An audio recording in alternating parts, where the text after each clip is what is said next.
Hello students, 12th class के सभी students का आज की ऑनलाइन फिजिक्स क्लास में बहुत बहुत स्वागत है। पिछली क्लास में हम पढ़ रहे थे नाभिकीय संलयन, और संलयन का अर्थ मैंने तुमको समझाया था, दो नाभिकों का जुड़कर एक नए नाभिक का निर्माण होने की प्रक्रिया को संलयन कहते हैं। अब इस संलयन में जो मूल कठिनाई है, टॉपिक यहाँ लिख रहे हैं नाभिकीय संलयन में कठिनाई। संलयन को तो अपन पिछली वीडियो में परिभाषित कर चुके थे, और हालांकि कठिनाई भी मैंने समझाई थी तुम्हें। तो नाभिकीय संलयन में आखिर कठिनाई क्या है? क्या मैंने जटिलता तुम्हें बताई थी कि एक सामान्य प्रोसेस नहीं है, जितनी आसानी से अपन इसको डिफाइन कर सकते हैं या परिभाषित कर सकते हैं, उतनी आसान नाभिकीय संलयन अभिक्रिया का संपन्न होना नहीं है। तो कठिनाई क्या है? जैसे मैंने कल की पिछली वीडियो में भी बताया था कि नाभिक धनावेशित होते हैं, और धनावेशित नाभिकों का पास आके जुड़ जाना, यानी कि नाभिकों के मध्य प्रतिकर्षण बलों के विरुद्ध बहुत ज़्यादा कार्य करके उनका जुड़ जाना एक जटिल प्रक्रिया है, असंभव प्रक्रिया है। इसलिए ये एक आसान नहीं है। तो संलयन में कठिनाई इसीलिए है क्योंकि संलयन के लिए हमें उच्च वेग, यानी नाभिकों का उच्च वेग या उच्च ऊर्जा की आवश्यकता पड़ेगी। नाभिकों का उच्च वेग कह सकते हैं या चाल कह सकते हैं। इट मीन्स बहुत अधिक ऊर्जा की आवश्यकता पड़ेगी, बहुत अधिक गतिज ऊर्जा कह सकते हैं, क्योंकि मैंने कल बताया था नाभिकीय संलयन कैसे होगा। यदि दो हल्के नाभिक उच्च वेग से या अत्यधिक गतिज ऊर्जा के साथ गति करते हुए एक दूसरे के निकट आते हैं और जुड़कर एक अपेक्षाकृत भारी नाभिक का निर्माण करते हैं, तो उस अभिक्रिया को अपन कहते हैं नाभिकीय संलयन। तो बहुत अधिक गतिज ऊर्जा यानी बहुत अधिक वेग उनका होना चाहिए ताकि वो प्रतिकर्षण बलों के विरुद्ध कार्य कर सकें। इतनी उनकी गतिज ऊर्जा होनी चाहिए कि प्रतिकर्षण बलों के विरुद्ध कार्य करके वो आपस में एक दूसरे से जुड़कर नए नाभिक का निर्माण कर सके। तो बहुत अधिक गतिज ऊर्जा के लिए जो मूल चीज़ें हैं वो उच्च ताप और उच्च दाब, उच्च ताप और उच्च दाब की आवश्यकता पड़ेगी। बहुत ज़्यादा टेम्परेचर और बहुत ज़्यादा प्रेशर, क्योंकि टेम्परेचर जब होगा तब ऊष्मीय ऊर्जा के रूप में उनको गतिज ऊर्जा मिलेगी, जिससे वो आपस में एक दूसरे के निकट आके जुड़ के नए नाभिक का निर्माण कर सकते हैं। और दाब की जरूरत पड़ेगी। तो इतना उच्च दाब, उच्च ताप मतलब लगभग कितना, 10⁶ या 10�৭ केल्विन टेम्परेचर चाहिए। उच्च ताप का मतलब इतना टेम्परेचर चाहिए। अब बताइए कि पृथ्वी पे इतना टेम्परेचर कहाँ उपलब्ध है? पृथ्वी पर इतना उच्च ताप असंभव है, कहीं भी उपलब्ध नहीं है। बताओ कहाँ उपलब्ध है कहीं उपलब्ध इतना ताप? 10⁶ या 7 केल्विन ताप चाहिए। जीरो लगाएं तो 10,000 नहीं, 3, 4, 5, 6 जीरो हो गए। 1, 2, 3, 4, 5, 6, 10⁶ केल्विन ताप चाहिए। अब बताओ इतना ताप पृथ्वी पर कहाँ है? कहीं नहीं है। नेचुरल रूप से, ना किसी प्राकृतिक तरीके से, ना किसी कृत्रिम तरीके से हम इतना ताप प्राप्त कर ही नहीं सकते। इसका मतलब संलयन कराना पृथ्वी पर कहीं भी संभव नहीं है। तो संभव कहाँ होगा? या तो ये संभव होगा जहाँ परमाणु बम विस्फोट किया जाता है, परमाणु बम विस्फोट के स्थान पर, क्योंकि जहाँ पर परमाणु बम का विस्फोट किया जाता है वहाँ इतना टेम्परेचर अवेलेबल हो सकता है। या फिर ये अभिक्रिया होगी सूर्य जो एक बहुत अधिक ताप वाला गर्म गोला है, सूर्य का ताप भी लगभग इतना 10⁶ या 7 केल्विन होता है। तो इतना केल्विन ताप या तो सूर्य पे मिलेगा या फिर कहाँ मिलेगा, परमाणु बम विस्फोट के स्थान पर। यानी कि नेचुरली अगर अपन यूँ चाहें कि कभी भी इस अभिक्रिया को करा लें, संलयन करा लें, तो पॉसिबल नहीं है।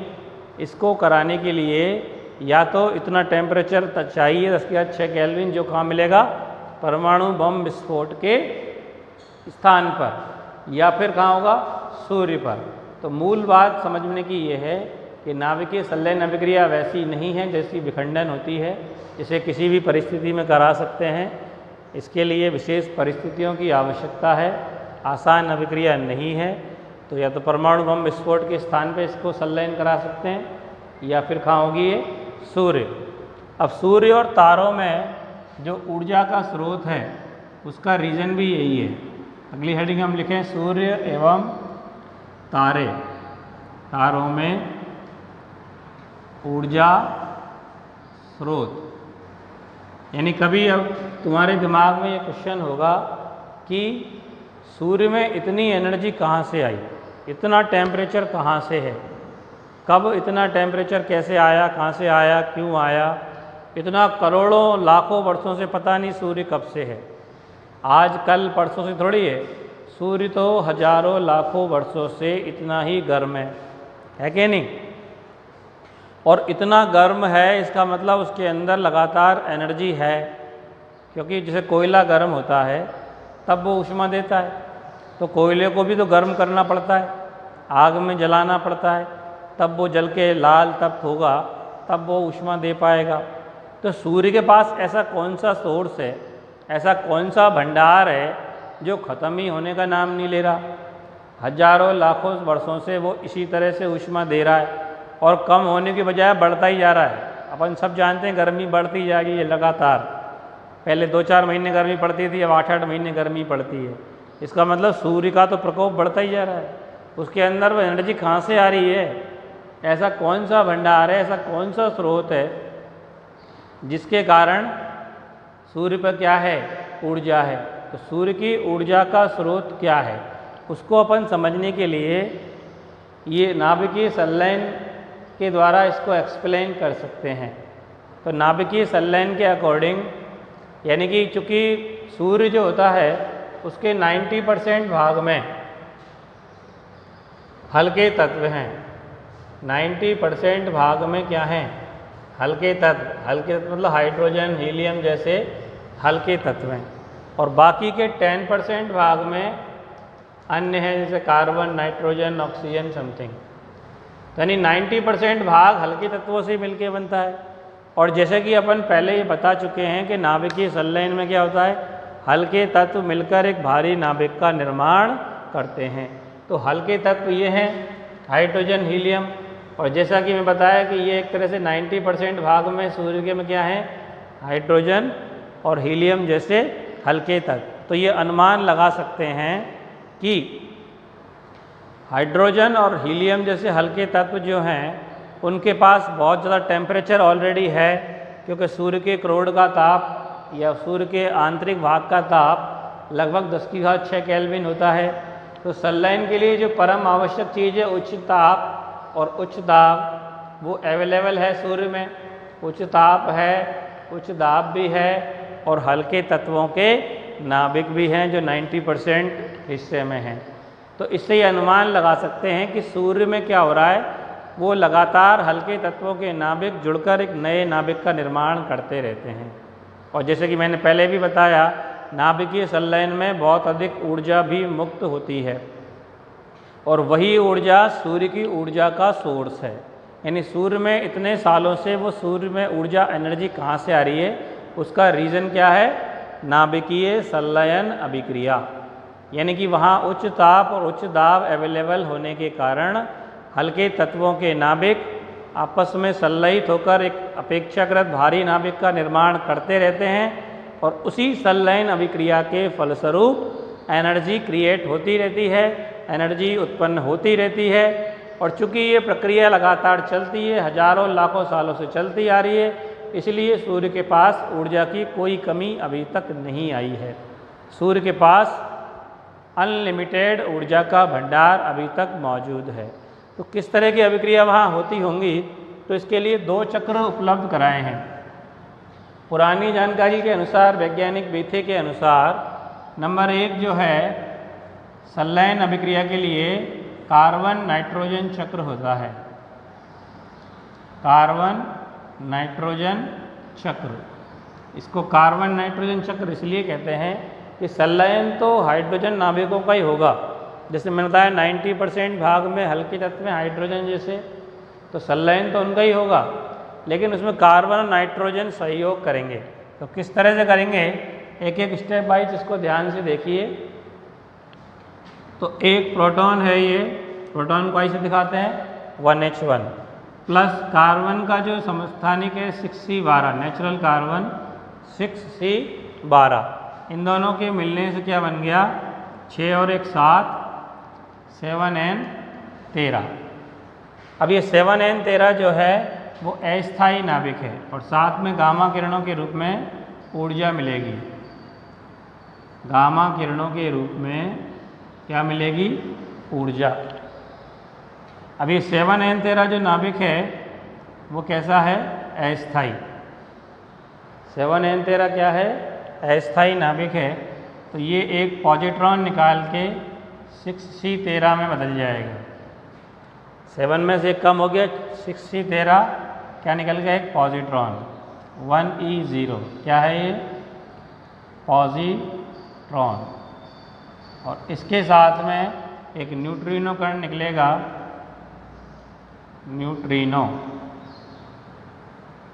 न्यूट्रिनो कण भी इसके अंदर निकलेगा।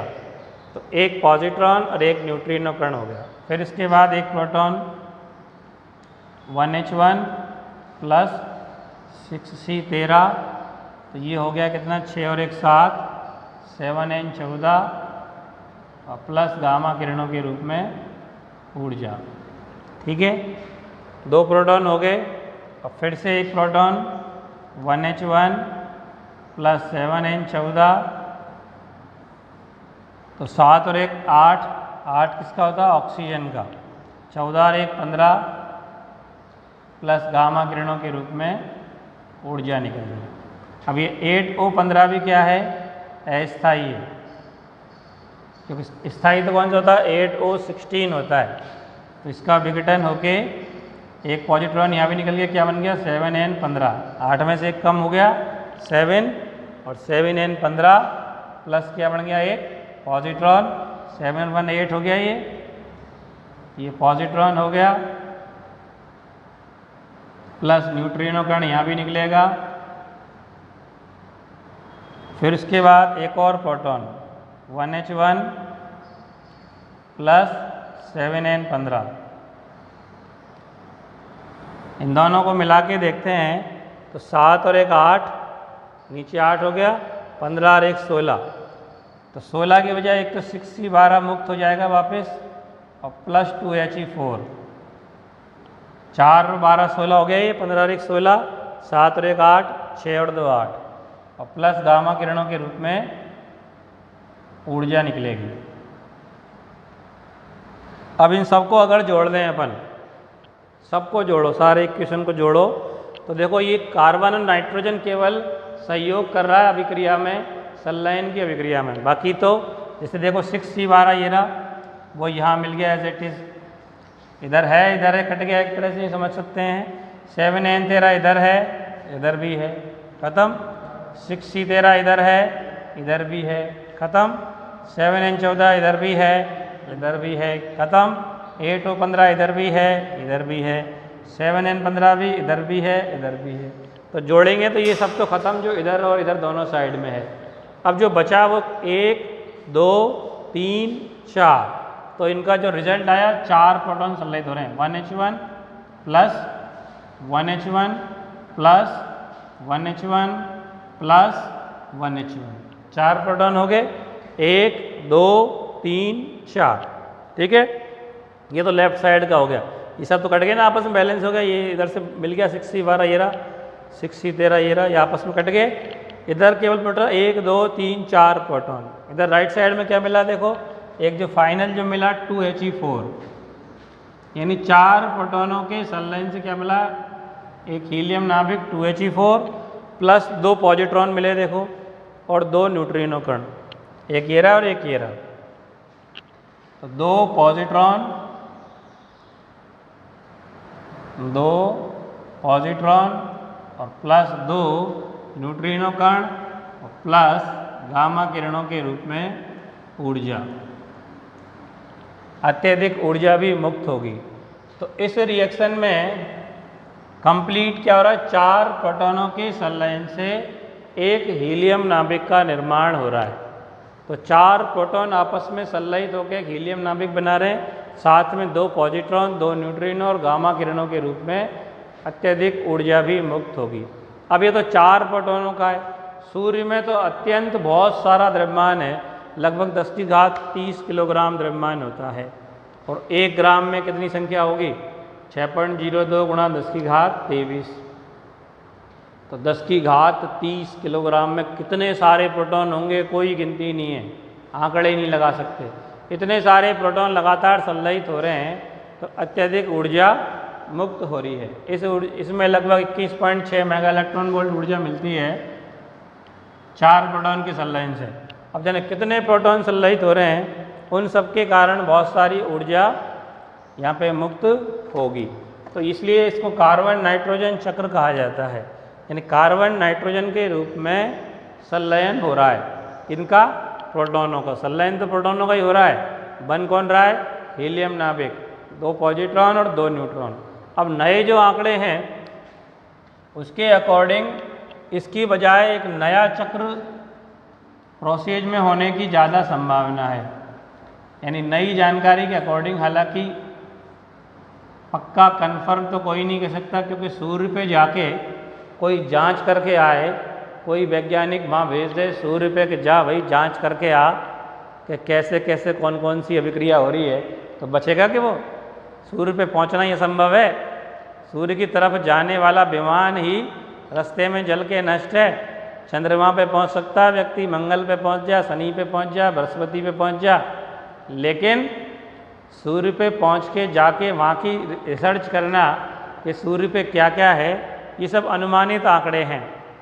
ये मैंने एक लिखाया था कार्बन नाइट्रोजन चक्र, तो नई जानकारी के अकॉर्डिंग कि वहाँ कार्बन नाइट्रोजन की इतनी उपलब्धता नहीं है, 10% में ही होते हैं।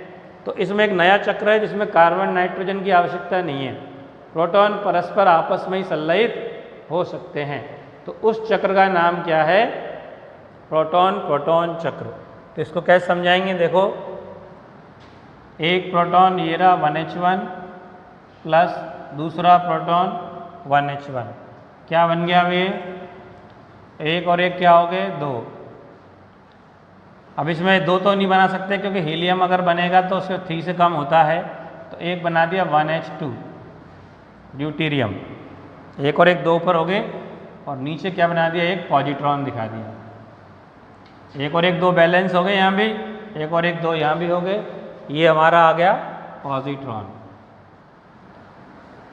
पॉजिट्रॉन और पॉजिट्रॉन जब भी बनेगा साथ में क्या आएगा, न्यूट्रिनो कण। ठीक, अब इसके बाद 1H2 की रिएक्शन कराएंगे 1H1 से, 1H2 प्लस 1H1, एक और प्रोटॉन हो गया। अब 1 और 1 हो गए 2, और 2 हीलियम का हो गया, 2 और 1 3 हो गया। यहाँ पे अपन 2He नहीं बना सकते थे, क्योंकि He में 2 नहीं होता, 2He3 होता है या 2He4 बनता है, यही स्थायी होते हैं। तो 2 और 1 3 हो गए, 2He3 और प्लस बच कुछ भी नहीं रहा, तो गामा किरणों के रूप में ऊर्जा। इसको हमने फर्स्ट स्टेप लिख दिया, ये समीकरण लिख दिया 1, और ये समीकरण 2। इसके बाद 2He3 प्लस 2He3 दोनों को जोड़ दिया। अब यहाँ बन गया 2He4। अब और क्या बचा देखो, 2 और 2 4 होने चाहिए, इधर 2 ही हैं, तो 2 प्रोटॉन दिखा देते हैं अपन, 1H1 प्लस 1H1, 3 और 3 6 हैं, तो 4 5 6 हो गए इधर भी, और 2 4 हैं, 2 3 4 और प्लस गामा किरणों के रूप में ऊर्जा। इसको लिख दो समीकरण नंबर 3। अब क्या करना है, समीकरण 1 एवं 2 को, प्रत्येक को, 1 को भी और 2 को भी 2 से गुणा करके, 2 से गुणा करके समीकरण 3 में जोड़ने पर 1 को 2 से गुणा करो और 2 को भी 2 से गुणा करो और फिर समीकरण 3 में जोड़ दो। तो देखो 2 से गुणा किया समीकरण 1 को, तो कितने प्रोटॉन है, ये 2 प्रोटॉन है। 2 से गुणा करने में कितने हो जाएंगे, 4 प्रोटॉन। तो लेफ्ट साइड में 4 प्रोटॉन लिख दो, 1H1 plus 1H1 plus 1H1 plus 1H1, 4 proton हो गए। 2 प्रोटॉन थे, 2 से गुणा किया, 4 प्रोटॉन हो गए, 1 2 3 4, ठीक है। अब इसके बाद इसका भी 2 से गुणा किया है हमने, तो 2 1H2, तो इधर भी 2 से गुणा किया है। देखो समीकरण 2 को भी किया है ना 2 से गुणा, इसको भी 2 से किया है, तो 1H2 के 2 इधर भी है और 1H2 के 2 इधर भी है, तो कट गए, इनका काम तमाम। अब इसके बाद 2 का गुणा यहाँ प्रोटॉन से भी किया है, समीकरण 2 को पूरे को 2 से गुणा कर रहे हैं हम, तो 2 प्रोटॉन है यहाँ पे, तो 2 प्रोटॉन ये रहे, देखो राइट साइड में मिल गए एज इट इज, तो ये कैंसिल हो गए, 2 प्रोटॉन से 2 प्रोटॉन कैंसिल, तो इधर केवल 4 प्रोटॉन बचे। और फिर ये दोनों हैं 2He3 के 2 हैं, तो इधर भी हमने 2 से गुणा किया कि नहीं समीकरण 2 को, तो समीकरण 2 को जब 2 से गुणा किया तो ये भी 2 हैं और इधर भी 2 हैं, तो ये भी कैंसिल। तो कुल मिला के अपने को लेफ्ट साइड में केवल क्या दिखे, 4 प्रोटॉन। अब राइट साइड में क्या बचे, एक तो ये बचेगा ही सेफ 2He4, ये कटी गए इन दोनों से 2 से गुणा होके, ये भी कट गया, ये कटी गया इससे। अब क्या बचा, 2 से इसको गुणा किया जी, 2 पॉजिट्रॉन, 2 क्या बन गए, पॉजिट्रॉन, प्लस 2 क्या बन गए, न्यूट्रिनो बन गए। 2 से गुणा हो रहा है ना समीकरण ये। अब ये देख लो, ये कि यही रिएक्शन ऊपर वाली है कि नहीं, देखो ऊपर वाली है, ये एक ही है ना, वही 4 प्रोटॉन संलयित हो रहे हैं, 2He4, 2 पॉजिट्रॉन, 2 न्यूट्रिनो कण और साथ में गामा किरणों के रूप में ऊर्जा। ऊर्जा यहाँ भी मिलेगी, तो दोनों चक्रों का रिजल्ट एक ही है, लेकिन संभावना ये कि या तो ये सब चक्र हो सकता है, ज़्यादा संभावना इस चक्र के होने की है, प्रोटॉन प्रोटॉन चक्र के। तो एग्ज़ाम में ये पूछा सकता है कोई भी चक्र नाम लेके कि कार्बन नाइट्रोजन चक्र के द्वारा समझाइए या प्रोटॉन प्रोटॉन चक्र के द्वारा समझाइए, तो जो पूछा जाए एग्ज़ाम में उसी को अपन एक्सप्लेन कर सकते हैं, ठीक है।